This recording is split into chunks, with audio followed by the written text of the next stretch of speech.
أعوذ بالله من الشيطان الرجيم بسم الله الرحمن الرحيم الحمد لله رب العالمين والصلاة والسلام على سيدنا ونبينا حبيب قلوبنا وطبيب نفوسنا وشفيع ذنوبنا أبي القاسم محمد بن عبد الله اللهم صل على محمد وآل محمد وعلى أهل بيت الطيبين الطاهرين المعصومين الذين أذهب الله عنهم الأرجاس وطهرهم من الأدناس وجعل مودتهم أجرا على الناس ولا سيما على بقية الله في الأرضين الإمام المنتظر صاحب الزمان عجل الله تعالى فرجه الشريف. صل على محمد وآل محمد المهديين وعلى صحبهم الأخيار المنتجبين وعلى جميع الأنبياء والمرسلين والشهداء والمجاهدين في سبيل الله منذ آدم إلى قيام يوم الدين. أما بعد، روي عن سيد الأوصياء إمام المتقين أمير المؤمنين عليه السلام أنه قال: الحرية منزهة من الغل. صلوات على محمد وآله. اللهم صل على محمد وآل محمد. In the discourse that we've been having over the last few nights about trying to separate ourselves, what I am from what I have, we mentioned yesterday in our series that this understanding or this realization that I am something and I have is different from what I am, that understanding frees a person, because that ego of mine wants to tell me that you are what you have. Therefore, if someone steals this from you, if someone takes this from you, or someone insults you or your family and therefore takes your honor, my honor or my social standing is not something I am, it is something I have. So that realization frees me. Therefore, if someone were to insult me or to speak abusively, I wouldn't become angry, because I know I have not reduced in what I am. What I have has been knocked by someone, rightly or wrongly, is besides the point. And on that note, we spoke about our great Imam al-Hasan alayhi salam, and how he reacted to the person who came from Sham and began abusing him and his family. Imam did not react and become angry, because he was free from this. He knew that I am not what I have, and I am above this. So that realization, this enlightened people like the Imam and the Ma'sumin alayhi salam are free. After all, the entire message of Karbala, for what we are here, is it not but freedom? Was it the whole message from beginning to end? Was it anything but freedom?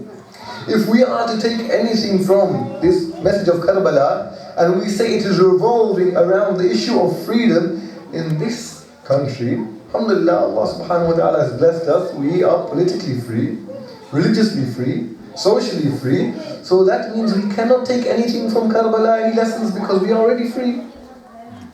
Yes, socially we may be free, politically we may be free, but in here I am still imprisoned by myself. And freedom, that concept which Imam stood for, lived for, and was martyred for, is a concept, a human concept, which goes above Islam as a formal religion, above Judaism and Christianity and Buddhism and even atheism. Freedom, every human being aspires for this freedom, whether he knows it or not. Which is why when my Imam alayhi salam stood on the plains of Karbala, did he not tell the enemy forces that this is what I am standing for? That he told them, إِن لَمْ يَكُنْ لَكُمْ دِينٌ. If you have no religion, you are here to fight and kill the grandson of the Prophet. If you have no religion, so he's not talking to them as Muslims. If you have no religion, he's not talking to them as Christians or Jews or Buddhist or atheist or Hindu or anything else. If you have no religion, إِن لَمْ يَكُنْ لَكُمْ دِينٌ وَكُنْتُمْ لَا تَخَافُونَ الْمَعَادِ. If you don't have any religion, forget Islam, if you don't have any religion, and you don't even fear the hereafter means nothing to you. No religion, no afterlife. So the principle we're talking about now is something beyond and above religion and afterlife. If you don't have any religion, إِن لَمْ يَكُنْ لَكُمْ دِينٌ وَكُنْتُمْ لَا تَخَافُونَ الْمَعَادِ, you don't fear the hereafter, فَكُونُوا أَحْرَارًا فِي دُنْيَاكُمْ. At least in your life, in this world, at least be free. We here as Muslims, but have we gained freedom really? In the opening hadith that we mentioned from Amir al-Mu'mineen alayhi salam,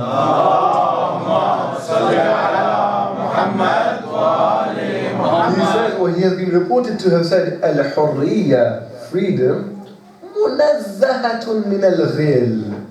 It is far above, it is far transcending, much greater than ghil. Ghil means what? You know this grudge that I hold in my heart when someone says something to me forever, that's it, he's in my bad books. I want to, when I feel that, this means I'm not free. You know, Hassan alayhi salam was free, he did not react that way. Neither in his heart nor in his external actions. He was free. The fact that I cannot, maybe I can act that way as we said yesterday, but in my heart I know what I feel. The fact that I feel that way means I am not free. But the message of Karbala was beyond this. This ghil in Arabic has the same root as the word we have in Sudiyat, aghlal. Aghlal means what? The chains that chain one person down. It's from the same root. Ghil is something is in the heart, but it ties my heart down. This heart that I said yesterday in the Tawakkul lecture, that we feel everything in the heart cannot move. The ghil chains this heart down. That grudge I hold chains that heart down, doesn't allow the heart to move. But this ghil or hiqd, the grudge of the heart, leads, it's just a small word, leads to many issues that poisons my heart that I don't understand. Once we quoted the great scholar in our creed, Mullah Muhsin Faid al-Kashani, in his book of ethics, he's talking about this hiqd or ghil, this grudge. He says, al-hiqdu yuthmiru umuran, that this grudge gives fruit or yields many other things. It's just one word, I think this, but it leads to many other things. Minha al-hasad. So one, jealousy. Once I have the grudge, I am jealous of that person. And what is jealousy? It is that I wish that the ni'mah Allah has given to X person, He should take away from. This is jealousy. So my grudge leads to this.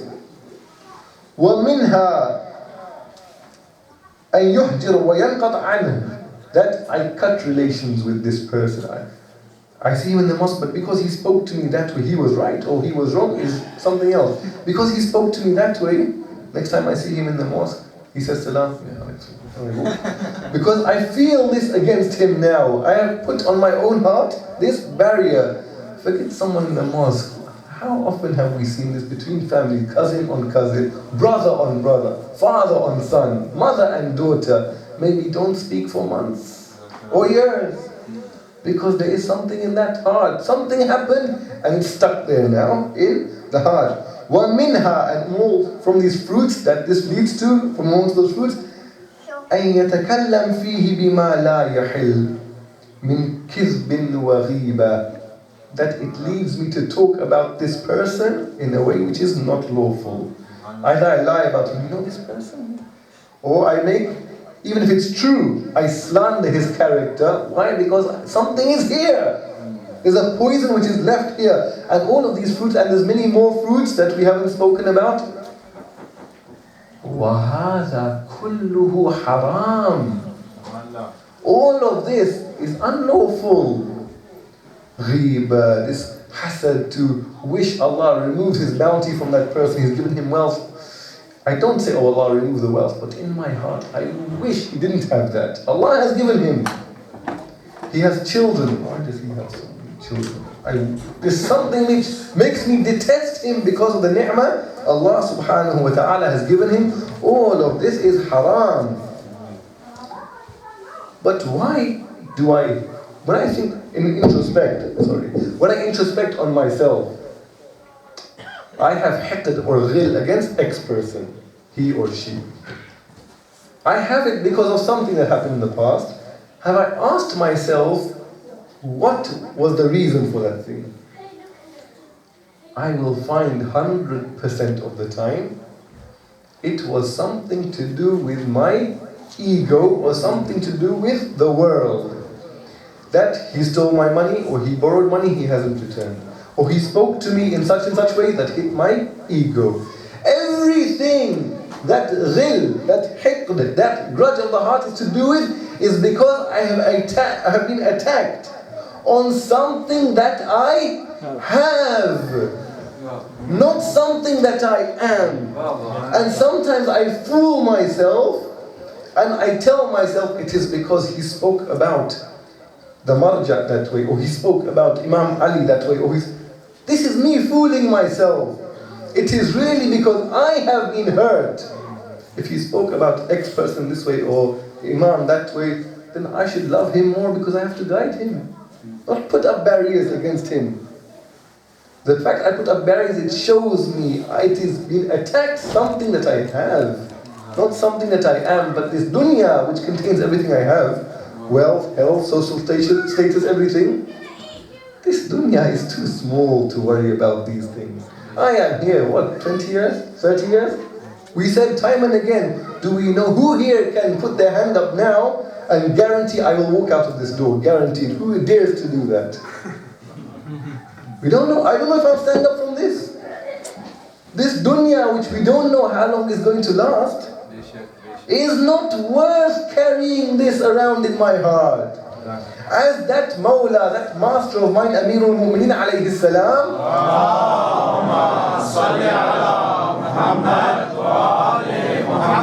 dunya, this world which lasts temporary, asghar wa ahqar wa anzar. This dunya is smaller, lowly, less significant, rubbish. Min an tuta'a fihi al-ahqad. That you should follow, that grudges should be followed in it. Who's being, if I have a grudge against this person, because he did something, he spoke about the imam, he spoke about the marja in this way, he spoke about that, or she did this, or she borrowed money, and I hold this, I can feel it. You know, when I go to sleep at night, I can feel it. It's burning inside, like acidity, how it feels. When I wake up in the morning, I can feel it. Who's suffering? That person might not even know. It is me. Through this is holding myself back. I can't sleep, I can't wake, I can't have lunch, I can't eat, I can't drink. Because in my mind, this person said this person done this. It is my heart which is being affected. This dunya, which will last 80 years, 90 years, 110 years, after it's going to finish. Even Noah, 950 years after that he died. Yes? I am going, if not today, tomorrow. If not tomorrow, the day after, I'm going. This is here temporarily. And when I go and I stand in front of my beloved, who I expect from him mercy, I expect from him paradise, he is looking for one thing on that day. Which day? يَوْمَ لَا يَنْفَعُ مَالٌ وَلَا بَنُونَ إِلَّا مَنْ أَتَى اللَّهَ بِهِ. So he is looking for my heart to be tranquil. And I have poisoned it with something which was for a minute, or something which was attacked, which I have, not what I am. What I have was attacked, that ruined my heart. I let it ruin what I am. What I have was attacked, because I didn't make that separation, what I have and what I am. I let it affect what I am. Now I am in front of Allah, not with qalb salim, but with that poisoned heart. And the opposite is true. As he, again, Amirul Mu'mineen alayhi salam says,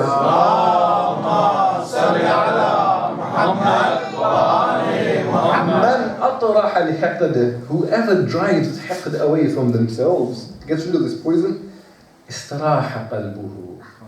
His own heart will be resting and tranquil. As that Chinese philosopher says, that holding a grudge, Whose heart is affected when I can't sleep, can't wake up, can't eat, can't drink without that acidity? Whose heart is affected? Holding a grudge is like drinking poison and wishing for that other person to die. The one who's drinking poison.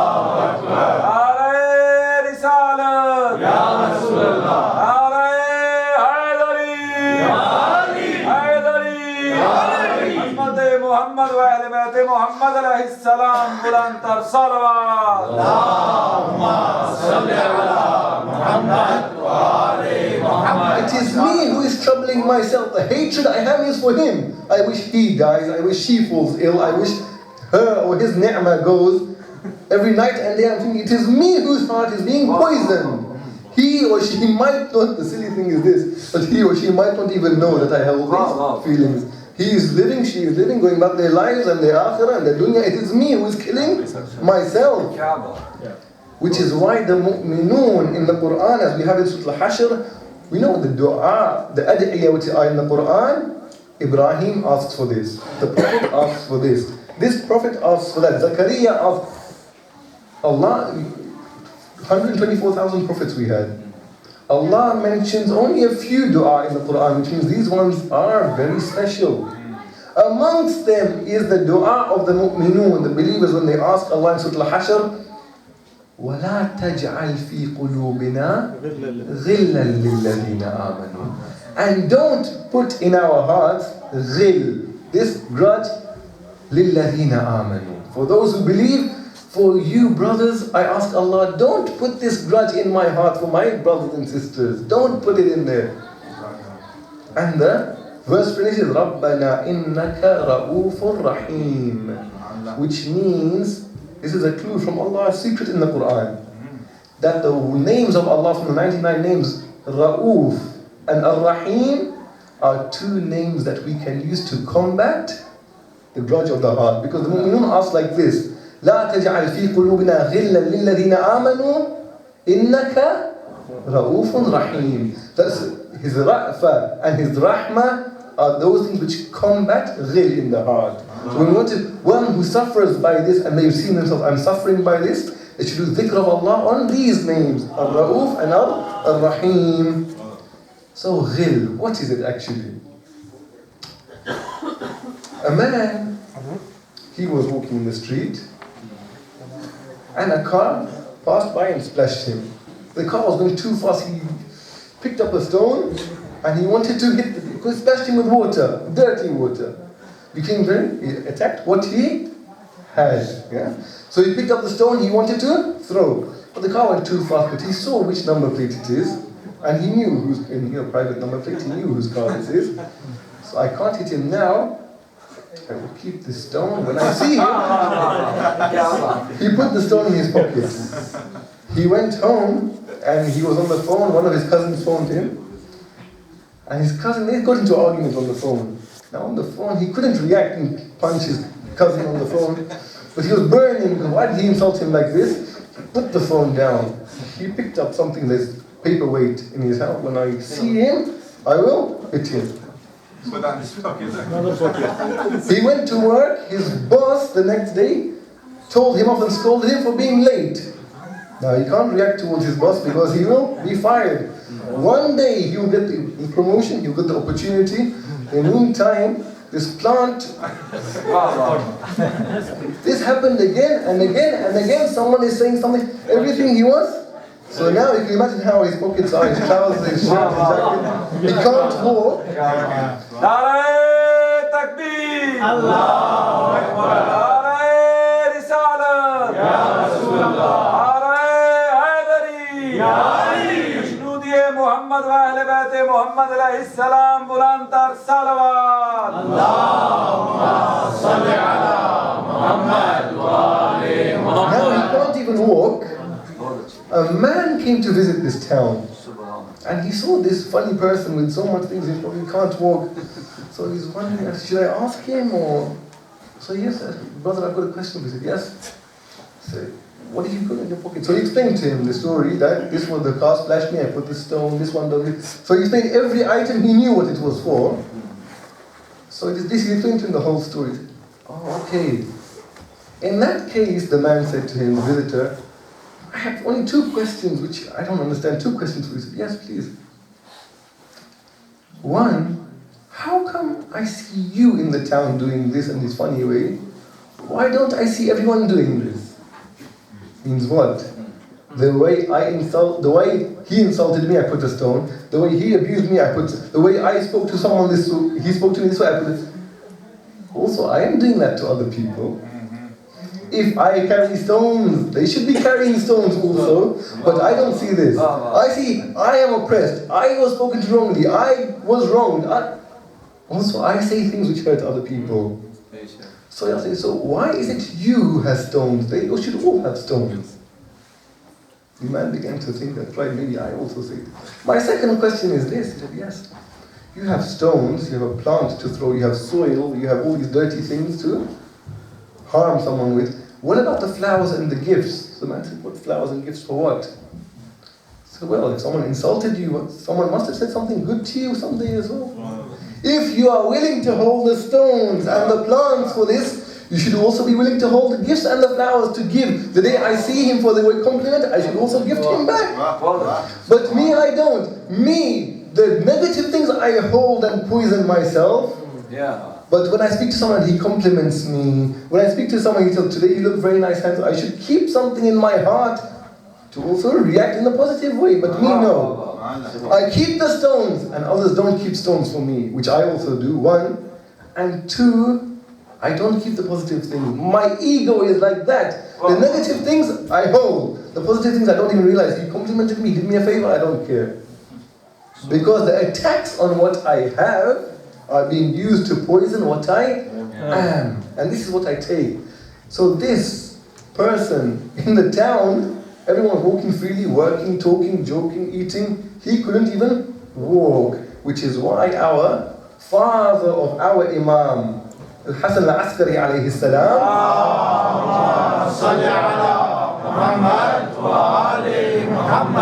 is أقل الناس راحة.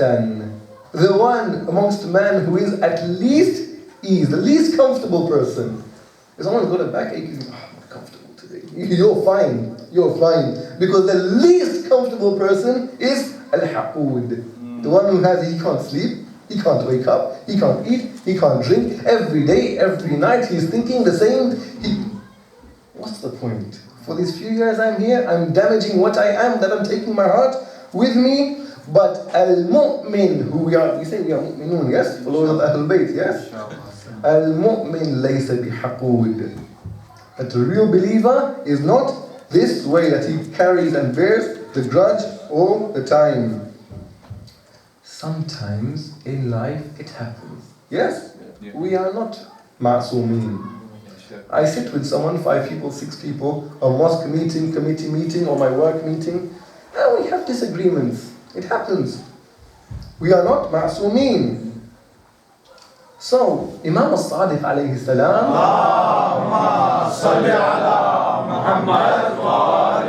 he gives a formula about what a mu'min sometimes slips up in this way. What is he like? Al-mu'min yahqidu ma dama fi majlisihi.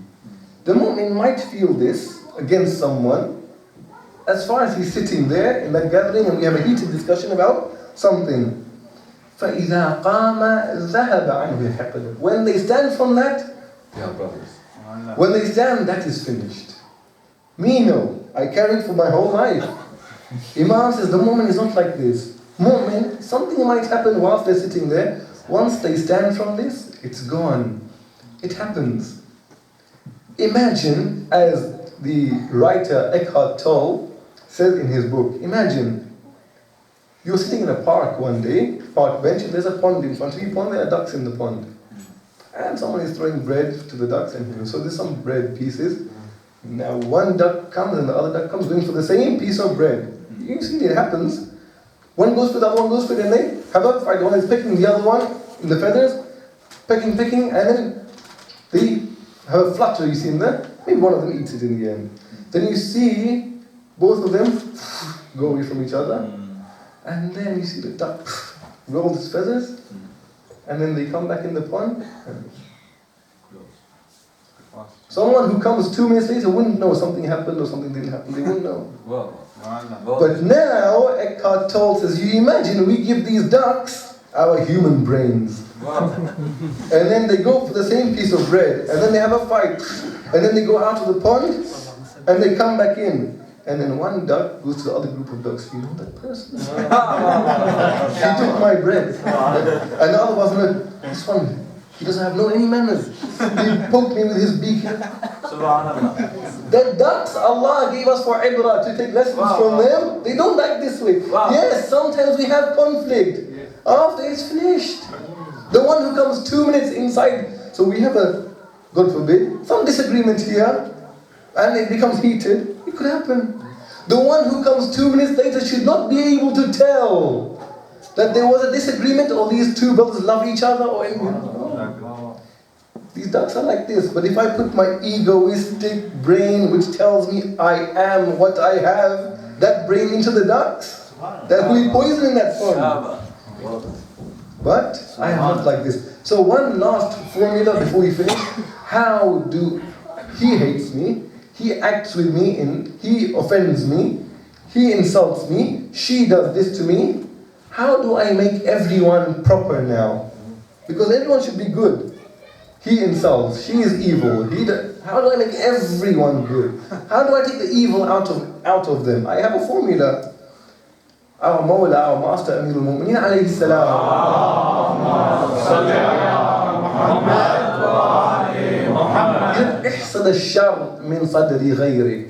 Take out the evilness from the heart of other people. How?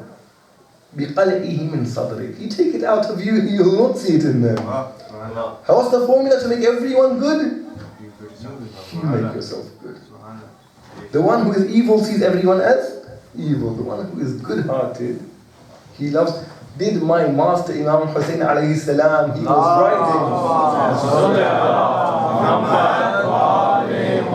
was writing to his own death, to his own martyrdom, yes? He is crying. Why? Because he hates them? No, because he loves them. The one who was going to kill him, why is he crying? Because of killing me, these people are going to go to hell.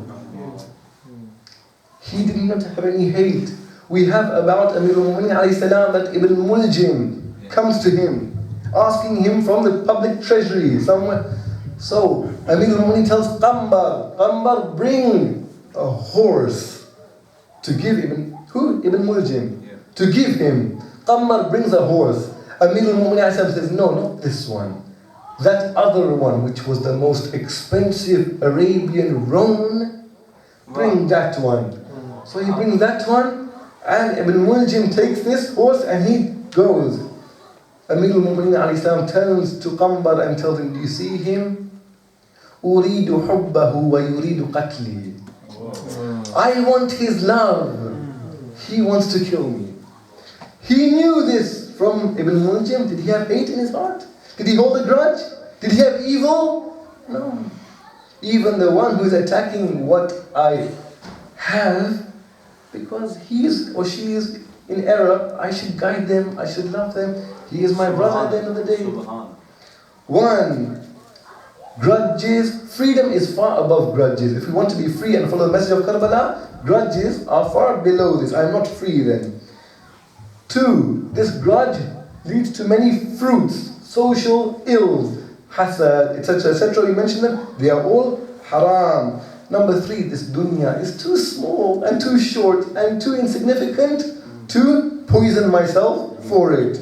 Number four, this ghil is a chain on the heart. If I want to meet Allah with that tranquil heart, I need to get rid of that poison from my own heart. Number five, the mu'min might feel like this is a weakness as far as that situation is going on. When that situation finishes, he has only love for his brother or sister. And finally, the key for this is to remove the hasad and the ghil and the hiqd and the shar from my own heart. I'll see it removed from everybody's heart. So we ask Allah subhanahu wa ta'ala by the martyrs of Karbala that He gives us the tawfiq to remove this from our own heart and remove this from our societies, that we together as a humanity will go towards Allah subhanahu wa ta'ala. When we speak about Karbala, something we should keep in mind, aside from the emotions that are natural, one thing we have to keep in mind. Karbala was a historical event that happened 1400 years ago. You can imagine what a battle is like, yes? And now we have war in Iraq and Afghanistan, and we have BBC News and documenting, and even then we hear things happen, didn't happen, we're not sure who's reporting what. This was a war 1400 years ago. Some people went for, sometimes the two armies attacked each other all together. 50 of them against, like this, and they came back, some died, sometimes they went one-on-one. So it is difficult for historians to tell what is happening, who did what, who said what to who, in whose camp. It's difficult, so in history you have conflicting narrations. Some say this happened, some say it didn't happen. On top of that, unfortunately, what we have is some poets, when they make people cry over this tragedy, many, many years ago, they put some analogies, some metaphors in there as a poetic license. And then when someone hears it, they repeat it. That Imam Hussein said this person didn't mean Imam Hussein alayhi salam said this. He meant, can you imagine, Imam must have said this way. So the next one narrates that Imam said this, and it becomes part of history. Whereby we have to be a bit careful. When it comes to the story of Qasim ibn al-Hasan alayhi salam, we have in the more authentic history that Imam al-Hasan alayhi salam had two sons in Karbala, not one son. Yes? The older one was Abdullah al-Akbar, was the older son. Qasim was his younger brother. Their mother's name, apparently what we have from his, mother's name was Ramla, and two sons they had. It was Abdullah al-Akbar, the older one, not Qasim, who was married to the daughter of Imam Hussein alayhi salam, Sakina. Yes? Not Qasim. But Abdullah al-Akbar was married to Sakina, daughter of Imam Hussein alayhi salam. He was the first one out of the sons of Imam Hassan alayhi salam to go to the battlefield. It's Abdullah al-Akbar. And as with all the sons of the Ahlul Bayt, he fought bravely and was killed and was martyred. But we have more in the history about Qasim, maybe because he was younger, sympathy has gone that way, and we have more narrations about him. When we see the story of Qasim ibn al-Hasan alayhi salam, we see he came to his uncle. He saw his uncles go. His cousins Aun and Muhammad, he saw them go. They were older than him. Ali al-Akbar was from the Ahlul Bayt, alayhim salam, the first one to go. He saw all of his cousins, his uncles, his own brother now has gone, Abdullah al-Akbar, his older brother. His heart cannot keep still now. Qasim ibn al-Hasan, how can he stand there? He goes to his uncle and he asks his uncle, "Uncle, let me go." فَأَبَاهُ مِنَ الْبُرُوزِ. That Imam refused him, "I don't let you go." Qasim went. Qasim came back. "Uncle, let me go." Imam alayhi salam sees his brother al-Hasan in front of him. How can he let him go? Imam cannot say no, cannot say yes.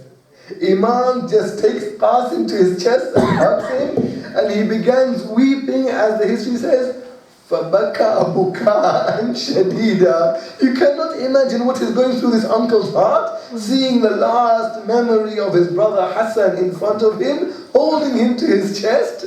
Qasim could not take this. Qasim began to kiss the hands of Imam. Imam didn't respond. Qasim began to kiss the feet of Imam until Imam had to let him go. The historians write that we saw at that point a young man coming to the battlefield. His face was like the full moon. He was so young, one of his sandal straps was ripped. This is how he was coming to the battlefield. So it must have been that this one, they say about 13 years, he must have been scared. Grandson of Amir al-Mu'mineen, the lion of the desert.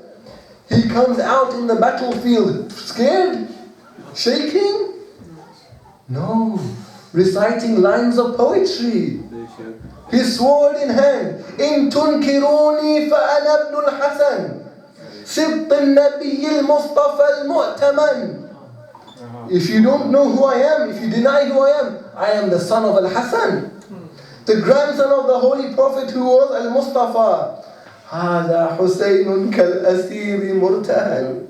And this is Hussein, the other grandson. You have kept him like a prisoner, like a hostage, like a captive. Qasim goes to the battlefield. He charges the enemy, and some historians say he charged so much that the enemies began to go backwards. They came too close to the tent of Umar ibn Sa'ad. He said, remove my tent from here, move it back. That's how much he charged towards the enemy. And the enemies of Islam knew that this sun, this moon of Banu Hashim, not like this. One-on-one, he will finish all of us. Only one way, like we dealt with his brother, like we dealt with his uncles, we have to surround him. As they surrounded him, attacking him from all sides, one struck him on his thigh. Qasim was distracted and was hurt. The other one came with an iron pole and struck him in the middle of the head. فَانْفَلَقَ رَأْسُهُ, his head split, the blood started coming from and Qasim fell to the floor. Qasim calls his uncle, Ammar! Oh my uncle, I am fallen. The historians say Imam Hussein alayhi salam rushed to the battlefield like a hawk going to its prey. He came down on Qasim like this. When the enemy saw that Hussein, the lion is coming. فَرَكَبَ أَهْلُ الْكُوفَ خِيَالَهُمْ. They got on their horses in a panic. The ones from the right galloped to the left. The one from the left galloped. In between them is Qasim, his ribs cracking under the horses. How is Imam supposed to take this body? Akbar has already gone. Imam looks at Qasim. By that time he has been crushed under the horses. He has already been martyred. Imam looks at his nephew as if Imam is looking at his brother Al-Hasan. Imam looks at his nephew. Azza wallahi ala ammik. By Allah, it is too difficult for your uncle. And tad'uhu fala yujibuk. You called to him, he couldn't help you. Oh, yujibuka wala yughni an. Oh, he did respond to you, but it was too late to come to you. Imam, he said, hugged Qasim, and he stood chest to chest, holding Qasim up, dragging his body back towards the tent, the 2 feet of Qasim dragging on the sand of Karbala. Imam al-Hassan has been martyred again. ألا لعنة الله على القوم الظالمين وسيعلم الذين ظلموا وهي منقلب ينقلبون إنا لله وإنا إليه راجعون. صلوات على اللهم صل على محمد وآل محمد.